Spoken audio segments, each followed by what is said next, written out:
Welcome to Bio World now. इस video में हम डिस्कस करेंगे क्लास 9 साइंस का chapter number 7 diversity in living organism. इस चैप्टर के नोट्स आप लोगों को इस वेबसाइट पर मिल जाएगा, इसका लिंक डिस्क्रिप्शन में दिया हुआ है। डाइवर्सिटी इन लिविंग ऑर्गेनिज्म का मतलब है लिविंग ऑर्गेनिज्म यानी प्लांट्स और एनिमल्स के डिफरेंट वेराइटीज़। हम अपने आसपास डिफरेंट शेप और साइज के प्लांट और एनिमल्स को देखते हैं। कुछ प्लांट और एनिमल्स बहुत ही छोटे होते हैं और कुछ बहुत ही बड़े होते हैं। हमारे पूरे अर्थ में भी लाखों डिफरेंट वैरायटीज़ के लिविंग ऑर्गेनिज्म पाए जाते हैं। इनमें से कुछ लिविंग ऑर्गेनिज्म इतने छोटे होते हैं कि हम उन्हें सिर्फ माइक्रोस्कोप से ही देख सकते हैं, जैसे वायरस और बैक्टीरिया। ये कुछ माइक्रोमीटर ही लंबे होते हैं। और कुछ लिविंग ऑर्गेनिज्म बहुत ही बड़े होते हैं, जैसे ब्लू व्हेल का साइज 30 मीटर तक होता है और कैलिफोर्निया के रेडवुड ट्री का साइज 100 मीटर तक होता है। इस तरह से हम देखते हैं कि हमारे अर्थ में बहुत अधिक वैरायटीज़ के लिविंग ऑर्गेनिज्म पाए जाते हैं। यहाँ बायोडाइवर्सिटी में बायो का मतलब है लाइफ यानी लिविंग ऑर्गेनिज्म और डाइवर्सिटी का मतलब है वैरायटी, यानी बायोडाइवर्सिटी का मतलब है लिविंग ऑर्गेनिज्म के variety. Biodiversity refers to the variety of plant and animal life forms in a particular region। किसी एक पर्टिकुलर रीजन या एरिया में लिविंग ऑर्गेनिज्म यानी प्लांट और एनिमल के वैरायटी को कहते हैं बायोडाइवर्सिटी। यानी किसी एक पर्टिकुलर रीजन में जितने डिफरेंट वैरायटीज़ के लिविंग ऑर्गेनिज्म पाए जाएंगे वहाँ का बायोडाइवर्सिटी उतना अधिक होगा। जिस एरिया का वेदर अधिक गर्म और ह्यूमिड होता है वहाँ अधिक डिफरेंट वैरायटीज़ के लिविंग ऑर्गेनिज्म पाए जाते हैं, जैसे ट्रॉपिक ऑफ कैंसर और ट्रॉपिक ऑफ कैप्रिकॉर्न, यानी कर्क रेखा और मकर रेखा के बीच के एरिया का वेदर अधिक गर्म और ह्यूमिड होता है, इसलिए इस रीजन में अधिक डिफरेंट वैरायटीज़ के लिविंग ऑर्गेनिज्म पाए जाते हैं। इसलिए इस रीजन का बायोडाइवर्सिटी रिच होता है और इस रीजन को कहते हैं region of mega diversity. Next है क्लासिफिकेशन।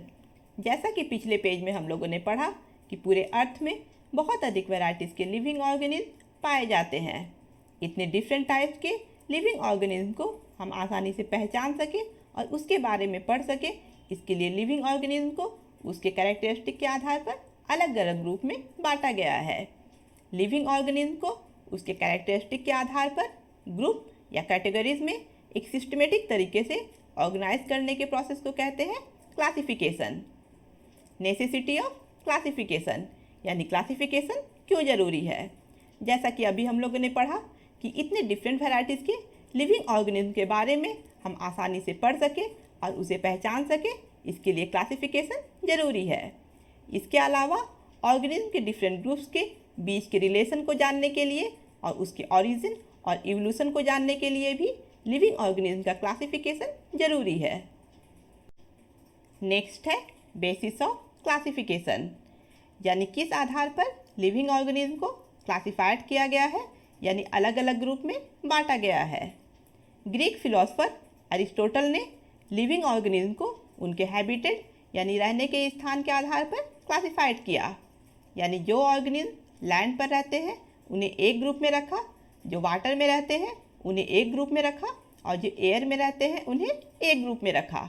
लेकिन क्लासिफिकेशन का ये तरीका सही नहीं था, क्योंकि एक हैबिटेट में रहने वाले ऑर्गेनिज्म के बहुत से फीचर्स और फंक्शंस एक दूसरे से अलग होते हैं।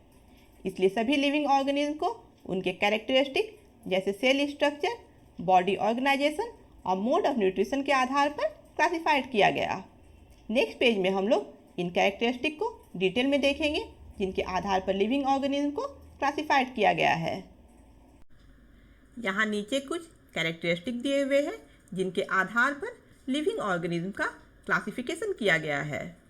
फर्स्ट है सेलुलर ऑर्गेनाइजेशन, यानी लिविंग ऑर्गेनिज्म के सेल का ऑर्गेनाइजेशन कैसा है, यानी ऑर्गेनिज्म के सेल प्रोकैरियोटिक है या यूकैरियोटिक है।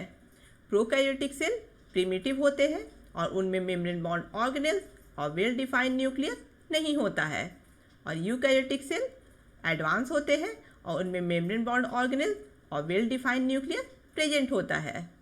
सेकेंड है बॉडी ऑर्गेनाइजेशन, यानी लिविंग ऑर्गेनिज्म के बॉडी का ऑर्गेनाइजेशन कैसा है, वे यूनिसेलुलर है या मल्टीसेलुलर है, यानी उनका बॉडी सिर्फ एक सेल से बना हुआ है या एक से अधिक सेल से बना हुआ है। थर्ड है मोड ऑफ ऑब्टेनिंग फूड, यानी लिविंग ऑर्गेनिज्म अपना फूड कैसे ऑब्टेन करते हैं, यानी वे ऑटोट्रॉफ्स है या हेटेरोट्रॉफ्स है, यानी लिविंग ऑर्गेनिज्म फोटोसिंथेसिस के द्वारा अपना फूड खुद प्रोड्यूस कर रहे हैं या फिर वे दूसरे ऑर्गेनिज्म पर फूड के लिए डिपेंडेंट है। फोर्थ है लेवल ऑफ ऑर्गेनाइजेशन, यानी लिविंग ऑर्गेनिज्म के बॉडी का डेवलपमेंट कैसे हुआ है और उनके बॉडी के डिफरेंट फंक्शन को परफॉर्म करने के लिए उनके बॉडी में कौन कौन से स्पेशलाइज्ड ऑर्गन्स हैं। इन फीचर्स और फंक्शन के आधार पर लिविंग ऑर्गेनिज्म को डिफरेंट ग्रुप्स में बांटा गया है। पिछले पेज में हम लोगों ने क्लासिफिकेशन के बारे में पढ़ा। यहाँ हम लोग पढ़ेंगे कि इवोल्यूशन किसे कहते हैं और क्लासिफिकेशन और इवोल्यूशन में क्या रिलेशन है। Evolution is the change in the characteristic of a species over several generation for better survival।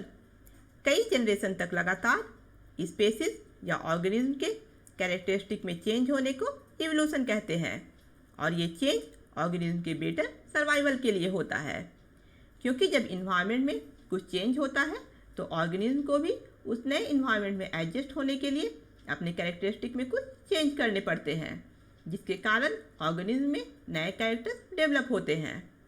Evolution की इस थ्योरी को सबसे पहले चार्ल्स डार्विन ने 1859 में अपने book the origin of species में डिस्क्राइब किया था।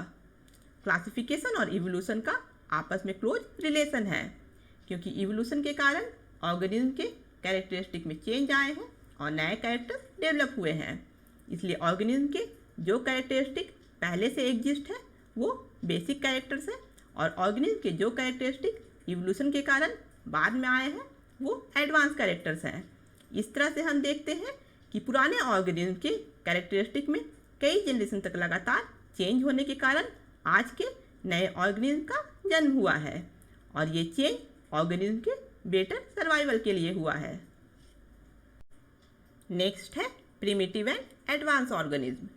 जैसा कि पिछले पेज में हम लोगों ने पढ़ा कि इवोल्यूशन के कारण ऑर्गेनिज्म के बॉडी स्ट्रक्चर में चेंज हुआ है और उनका बॉडी स्ट्रक्चर पहले से अधिक कॉम्प्लेक्स हो गया है, लेकिन कुछ ऑर्गेनिज्म में कई जनरेशन के बाद में भी उनके बॉडी स्ट्रक्चर में कोई चेंज नहीं हुआ है। इन ऑर्गेनिज्म को कहते हैं प्रिमिटिव ऑर्गेनिज्म। और जिन ऑर्गेनिज्म के बॉडी स्ट्रक्चर में चेंज हुआ है और बहुत से नए कैरेक्टर्स एक्वायर्ड किए हैं उन्हें कहते हैं एडवांस ऑर्गेनिज्म।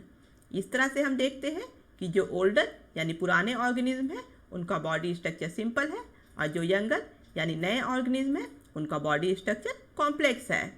इसलिए क्लासिफिकेशन के समय जो प्रिमिटिव और लोअर ऑर्गेनिज्म है उनको फर्स्ट ग्रुप में रखा गया है और जो एडवांस या हायर ऑर्गेनिज्म है उनको बाद के ग्रुप में रखा गया है।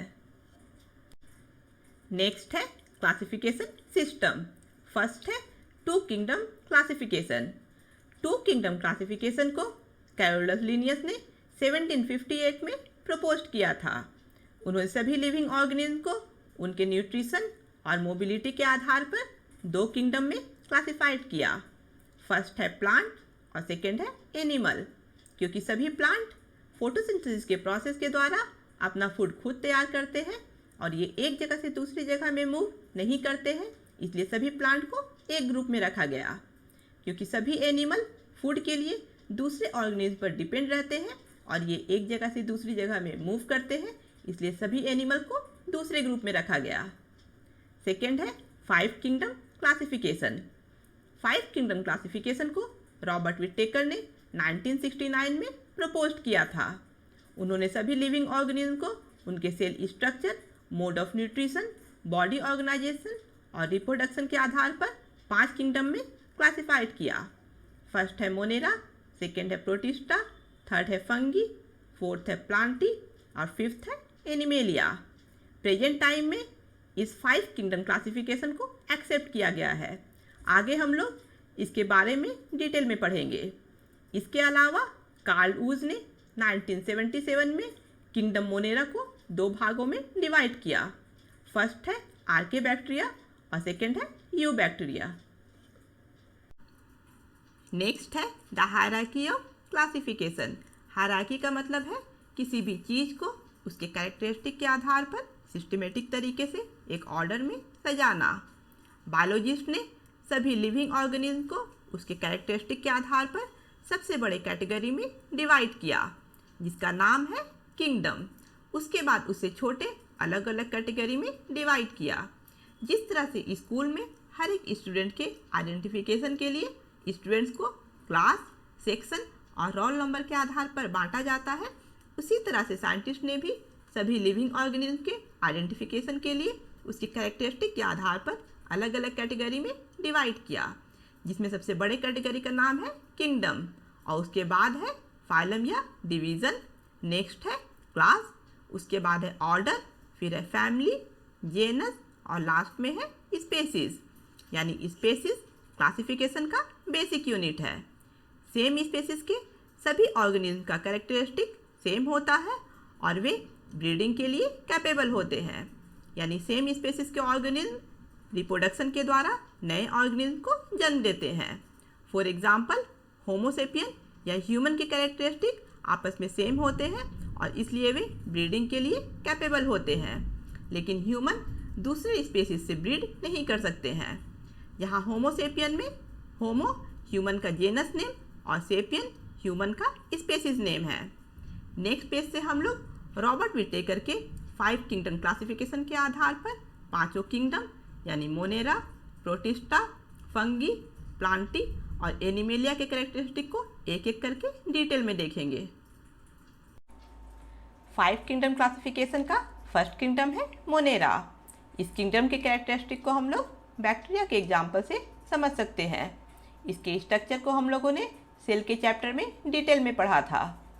इस किंगडम के ऑर्गेनिज्म सबसे अधिक प्रिमिटिव होते हैं, यानी इन ऑर्गेनिज्म का बॉडी स्ट्रक्चर बहुत अधिक सिंपल होता है और कई जनरेशन के बाद भी इन ऑर्गेनिज्म के स्ट्रक्चर में अधिक चेंज नहीं हुआ है। ये माइक्रोस्कोपिक होते हैं, यानी इन्हें सिर्फ माइक्रोस्कोप से ही देखा जा सकता है और ये यूनिसेलुलर होते हैं, यानी इनका बॉडी सिर्फ एक सेल से ही बना होता है। इनका सेल ऑर्गेनाइजेशन प्रोकैरियोटिक होता है, यानी इनके सेल में वेल डिफाइंड न्यूक्लियस और दूसरे सेल ऑर्गेनेल प्रेजेंट नहीं होते हैं। इनमें से कुछ ऑर्गेनिज्म के सेल में सेल वॉल प्रेजेंट होता है, लेकिन कुछ ऑर्गेनिज्म के सेल में सेल वॉल प्रेजेंट नहीं होता है। इनमें से कुछ ऑर्गेनिज्म का मोड ऑफ न्यूट्रिशन ऑटोट्रॉफिक है और कुछ ऑर्गेनिज्म का हेटेरोट्रॉफिक है, यानी कुछ ऑर्गेनिज्म अपना फूड खुद तैयार करते हैं, जैसे ब्लू ग्रीन अलगी, लेकिन कुछ ऑर्गेनिज्म फूड के लिए दूसरे ऑर्गेनिज्म पर डिपेंड रहते हैं, जैसे बैक्टीरिया। इस किंगडम का एग्जाम्पल है बैक्टीरिया, ब्लू ग्रीन अलगी यानी साइनोबैक्टीरिया और माइकोप्लाज्मा। सेकेंड किंगडम है प्रोटिस्टा। इस किंगडम के ऑर्गेनिज्म पिछले किंगडम यानी मोनेरा से अधिक डेवलप होते हैं, लेकिन मोनेरा की तरह ही इस किंगडम के ऑर्गेनिज्म भी मोस्टली यूनिसेलुलर होते हैं, यानी इनका बॉडी भी सिर्फ एक सेल से बना होता है, लेकिन इनका सेल ऑर्गेनाइजेशन यूकैरियोटिक होता है, यानी इनके सेल में वेल डिफाइंड न्यूक्लियस और दूसरे ऑर्गेनेल्स प्रेजेंट रहते हैं। इनमें से कुछ ऑर्गेनिज्म के सेल में हेयर लाइक स्ट्रक्चर सीलिया या whip like structure flagella present रहता है। ये स्ट्रक्चर ऑर्गेनिज्म के लोकोमोशन यानी एक जगह से दूसरी जगह में मूव करने में हेल्प करता है। मोनेरा की तरह ही इनमें से कुछ ऑर्गेनिज्म का मोड ऑफ न्यूट्रिशन ऑटोट्रॉफिक होता है और कुछ ऑर्गेनिज्म का हेटेरोट्रॉफिक होता है, यानी कुछ ऑर्गेनिज्म अपना फूड खुद बनाते हैं और कुछ ऑर्गेनिज्म फूड के लिए दूसरे ऑर्गेनिज्म पर डिपेंड रहते हैं। ये मोस्टली मॉइस्ट इन्वायरमेंट जैसे पॉन्ड, ओशियन या डैम्प सॉइल यानी भीगी हुई मिट्टी में पाया जाता है। इस किंगडम का एग्जाम्पल है अमीबा, प्लाज्मोडियम, डायटम्स और पैरामीशियम। थर्ड किंगडम है फंगी। कुछ फंगी बेनिफिशियल होते हैं जिन्हें हम खाने में यूज़ करते हैं, जैसे मशरूम, लेकिन कुछ फंगी हार्मफुल होते हैं। फंगी मोस्टली रेनी सीजन में गार्डन या किसी मॉइस्ट प्लेस में दिखाई देता है। इसके अलावा ब्रेड में भी फंगस लगा हुआ दिखाई देता है जो हार्मफुल होता है। फंगी प्लांट्स की तरह ही दिखाई देता है और ये प्लांट्स की तरह ही एक जगह से दूसरी जगह में मूव नहीं करता है, लेकिन इसे एक अलग किंगडम में रखा गया है क्योंकि प्लांट्स अपना फूड खुद तैयार करते हैं, लेकिन फंगी फूड के लिए दूसरे ऑर्गेनिज्म पर डिपेंड रहते हैं। इसके अलावा प्लांट का सेल वॉल सेलुलोज से बना होता है, लेकिन फंगी का सेल वॉल काइटिन से बना होता है। इस किंगडम के कैरेक्टरिस्टिक को देखते हैं। इस किंगडम के ऑर्गेनिज्म यूनिसेलुलर होते हैं, यानी इनका बॉडी सिर्फ एक सेल से ही बना होता है, लेकिन कभी कभी अपने लाइफ के बाद के स्टेज में ये मल्टीसेलुलर हो जाते हैं। ये यूकैरियोटिक होते हैं और हेटेरोट्रॉफिक होते हैं, यानी ये फूड के लिए दूसरे ऑर्गेनिज्म पर डिपेंड रहते हैं। इनमें से कुछ ऑर्गेनिज्म सैप्रोफाइटिक होते हैं, यानी ये डेड ऑर्गेनिक मैटर पर ग्रो करते हैं और उनसे अपना फूड ऑब्टेन करते हैं। और कुछ ऑर्गेनिज्म पैरासाइटिक होते हैं, यानी ये होस्ट ऑर्गेनिज्म से अपना फूड ऑब्टेन करते हैं। होस्ट ऑर्गेनिज्म वो होते हैं जो दूसरे ऑर्गेनिज्म को फूड देते हैं। इनका सेल वॉल रिजिड यानी कठोर होता है और ये कॉम्प्लेक्स शुगर काइटिन से बना होता है। इस किंगडम का एग्जाम्पल है ईस्ट, रस्ट, स्मट, मोल्ड्स और मशरूम। फोर्थ किंगडम है प्लांटी। जितने भी ग्रीन प्लांट्स हैं जो फोटोसिंथेसिस के प्रोसेस के द्वारा अपना फूड खुद बनाते हैं, वे प्लांटी किंगडम के अंदर आते हैं। इनके कैरेक्टरिस्टिक है, इस किंगडम के ऑर्गेनिज्म नॉन मोटाइल होते हैं, यानी ये एक जगह से दूसरी जगह में मूव नहीं करते हैं। और ये मल्टीसेलुलर होते हैं, यानी ये एक से अधिक सेल से मिलकर बने होते हैं। इस ग्रुप के ऑर्गेनिज्म यूकैरियोटिक होते हैं, यानी इनके सेल में वेल डिफाइंड न्यूक्लियस और मेम्ब्रेन बॉन्ड ऑर्गेनेल प्रेजेंट रहता है। इसके अलावा इसके सेल के चारों ओर सेल वॉल प्रेजेंट होता है और इसके सेल के सेंटर में लार्ज वैक्यूल प्रेजेंट रहता है। इनके ऑर्गेनिज्म ऑटोट्रॉफ्स होते हैं, क्योंकि इनके सेल में क्लोरोफिल प्रेजेंट रहता है और ये क्लोरोफिल के हेल्प से फोटोसिंथेसिस के प्रोसेस के द्वारा अपना फूड खुद बनाते हैं। सभी प्लांट्स इस किंगडम के अंदर आते हैं। फिफ्थ किंगडम है एनिमेलिया। सभी एनिमल्स इस किंगडम के अंदर आते हैं। इस किंगडम के ऑर्गेनिज्म के कैरेक्टरिस्टिक हैं, ये मोटाइल होते हैं, यानी ये एक जगह से दूसरी जगह में मूव करते हैं। और ये मल्टीसेलुलर होते हैं, यानी ये एक से अधिक सेल से मिलकर बने होते हैं। प्लांटी की तरह ही एनिमेलिया के ऑर्गेनिज्म भी यूकैरियोटिक होते हैं, यानी इनके सेल में भी वेल डिफाइंड न्यूक्लियस और मेम्ब्रेन बॉन्ड ऑर्गेनेल प्रेजेंट रहता है, लेकिन इनके सेल के चारों ओर सेल वॉल प्रेजेंट नहीं होता है। ये हेटेरोट्रॉफिक होते हैं, क्योंकि इनके सेल में क्लोरोफिल एब्सेंट होता है, इसलिए ये अपना फूड खुद नहीं बनाते हैं और ये फूड के लिए दूसरे ऑर्गेनिज्म पर डिपेंड रहते हैं। सभी एनिमल्स इस किंगडम के अंदर आते हैं। अब तक हम लोगों ने पढ़ा कि सभी लिविंग ऑर्गेनिज्म को 5 किंगडम में बांटा गया है। फर्स्ट है मोनेरा, सेकेंड है प्रोटिस्टा, थर्ड है फंगी, फोर्थ है प्लांटी और फिफ्थ है एनिमेलिया। इन 5 किंगडम में से मोनेरा के ऑर्गेनिज्म सबसे प्रिमिटिव है, क्योंकि इनके ऑर्गेनिज्म प्रोकैरियोट्स होते हैं। और बाकी बचे हुए 4 किंगडम यानी प्रोटिस्टा, फंगी, प्लांटी और एनिमेलिया के ऑर्गेनिज्म यूकैरियोट्स होते हैं। इसके अलावा प्रोटिस्टा और मोनेरा के ऑर्गेनिज्म यूनिसेलुलर होते हैं और बाकी बचे हुए 3 किंगडम यानी फंगी, प्लांटी और एनिमेलिया के ऑर्गेनिज्म मल्टीसेलुलर होते हैं। इन 3 मल्टीसेलुलर वाले किंगडम में से एनिमेलिया के ऑर्गेनिज्म के सेल में सेल वॉल एब्सेंट होता है, लेकिन प्लांटी और फंगी के ऑर्गेनिज्म के सेल में सेल वॉल प्रेजेंट होता है। लेकिन इनमें से फंगी के ऑर्गेनिज्म हेटेरोट्रॉफ्स होते हैं और प्लांटी के ऑर्गेनिज्म ऑटोट्रॉफ्स होते हैं। इस तरह से हम देखते हैं कि ऑर्गेनिज्म के कॉम्प्लेक्सिटी के आधार पर उसे 5 किंगडम में डिवाइड किया गया है। यानी सबसे सिंपल ऑर्गेनिज्म को फर्स्ट किंगडम यानी मोनेरा में रखा गया है और दूसरे कॉम्प्लेक्स ऑर्गेनिज्म को उसके बाद के किंगडम में रखा गया है।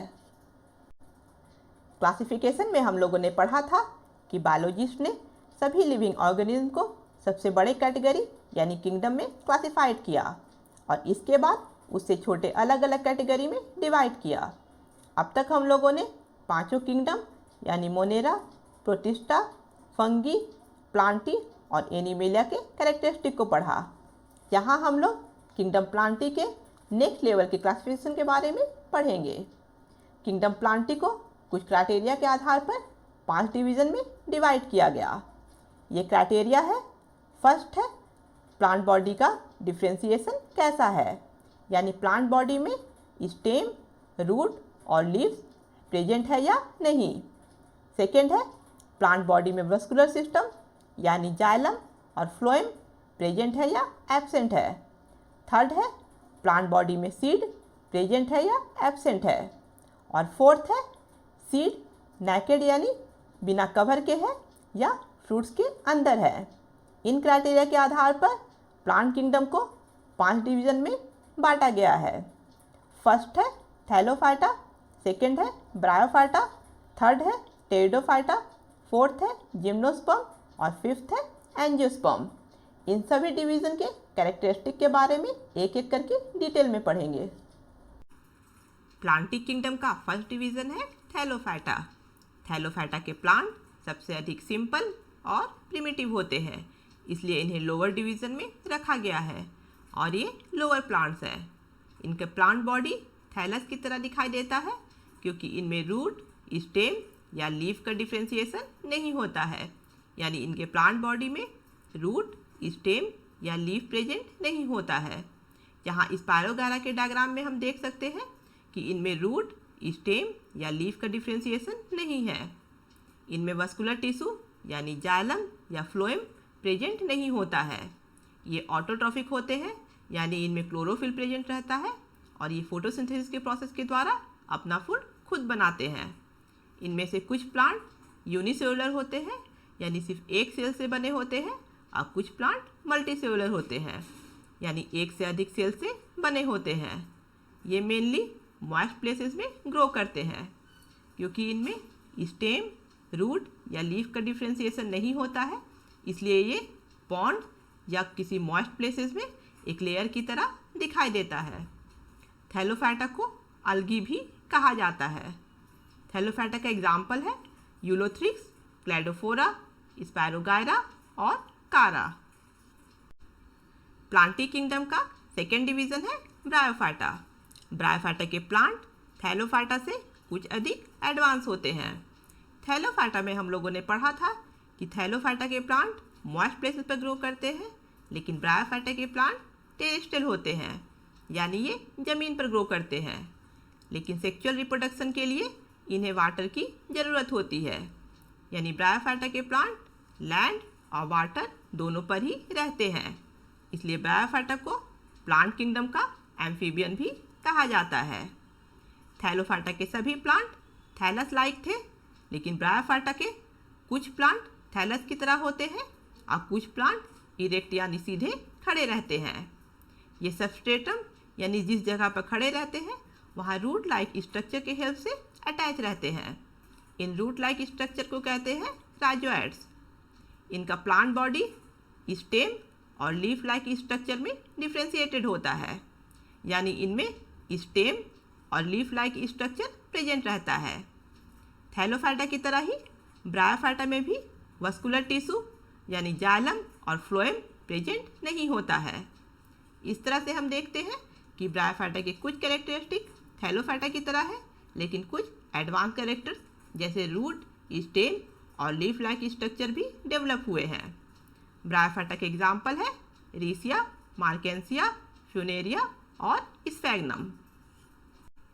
प्लांटी किंगडम का थर्ड डिवीज़न है टेरिडोफाइटा।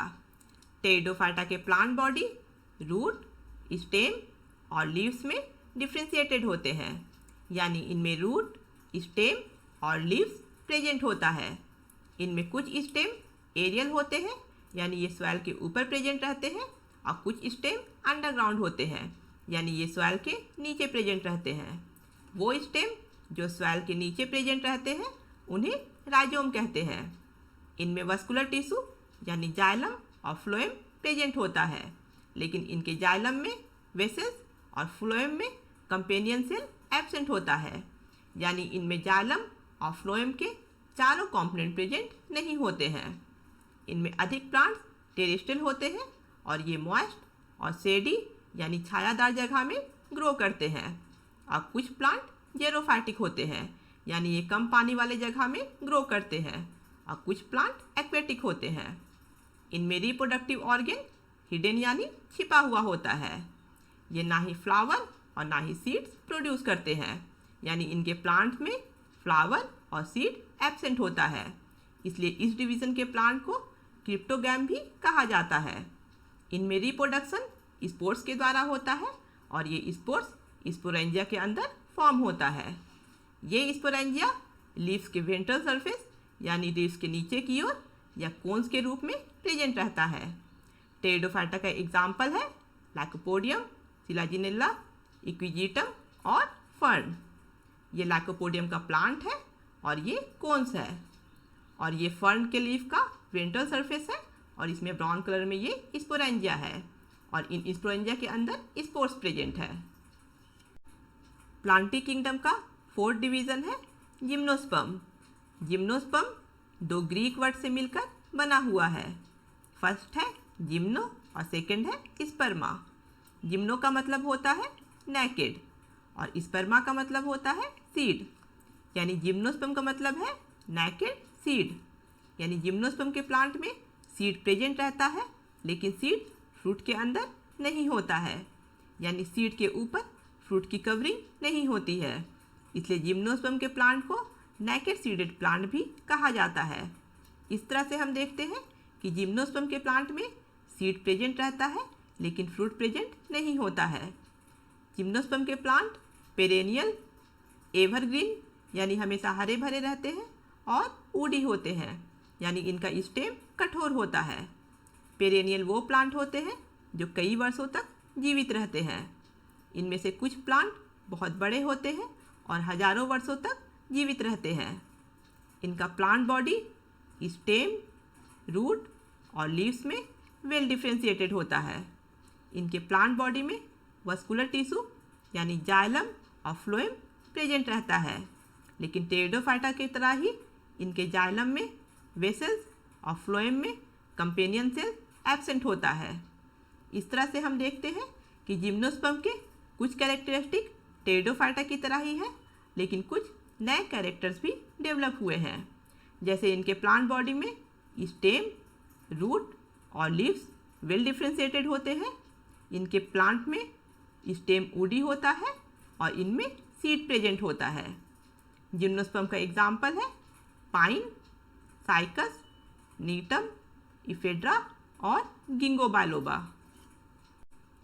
प्लांटी किंगडम का फिफ्थ और लास्ट डिवीज़न है एंजियोस्पर्म। एंजियोस्पर्म भी दो ग्रीक वर्ड से मिलकर बना हुआ है। फर्स्ट है एंजियो और सेकंड है स्पर्मा। एंजियो का मतलब होता है कवर्ड और स्पर्मा का मतलब होता है सीड, यानी एंजियोस्पर्म का मतलब है कवर्ड सीड, यानी एंजियोस्पर्म के सीड फ्रूट से कवर्ड होते हैं और इनके प्लांट में फ्लावर भी प्रेजेंट होता है। इसलिए एंजियोस्पर्म के प्लांट को फ्लावरिंग प्लांट भी कहा जाता है। एंजियोस्पर्म के प्लांट जिम्नोस्पर्म की तरह ही पेरेनियल, एवरग्रीन और वुडी होते हैं और इनका प्लांट बॉडी भी स्टेम, रूट और लीव्स में वेल डिफ्रेंशिएटेड होता है। इनके प्लांट बॉडी में वस्कुलर टिश्यू यानी जाइलम और फ्लोएम प्रेजेंट रहता है और साथ ही साथ इनके जाइलम में ट्रू वेसल्स और इनके फ्लोएम में कंपेनियन सेल्स भी प्रेजेंट रहता है। इनके सीड के अंदर एम्ब्रियो प्रेजेंट रहता है। ये एम्ब्रियो नए प्लांट बॉडी में डेवलप होता है। एम्ब्रियो के अंदर एक स्ट्रक्चर रहता है जिसे कहते हैं कॉटिलेडॉन्स। जब सीड जर्मिनेट होता है तो कॉटिलेडॉन्स फर्स्ट लीफ के रूप में बाहर निकलता है, इसलिए कॉटिलेडॉन्स को सीड लीव्स भी कहा जाता है।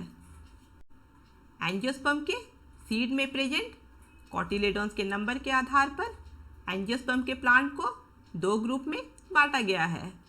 फर्स्ट है मोनोकोटिलेडॉन्स और सेकंड है डाइकोटिलेडॉन्स। सबसे पहले देखते हैं मोनोकोटिलेडॉन्स। एंजियोस्पर्म के वे प्लांट जिनके सीड में सिर्फ एक कोटिलेडॉन्स प्रेजेंट रहता है उसे कहते हैं मोनोकोटिलेडॉन्स या मोनोकॉट्स। मोनोकॉट्स के एग्जाम्पल है ग्रासेस, लिलीज और बैम्बू। सेकंड है डाइकोटिलेडॉन्स। एंजियोस्पर्म के वे प्लांट जिनके सीड में दो कोटिलेडॉन्स प्रेजेंट रहता है उसे कहते हैं डाइकोटिलेडॉन्स या डाइकॉट्स।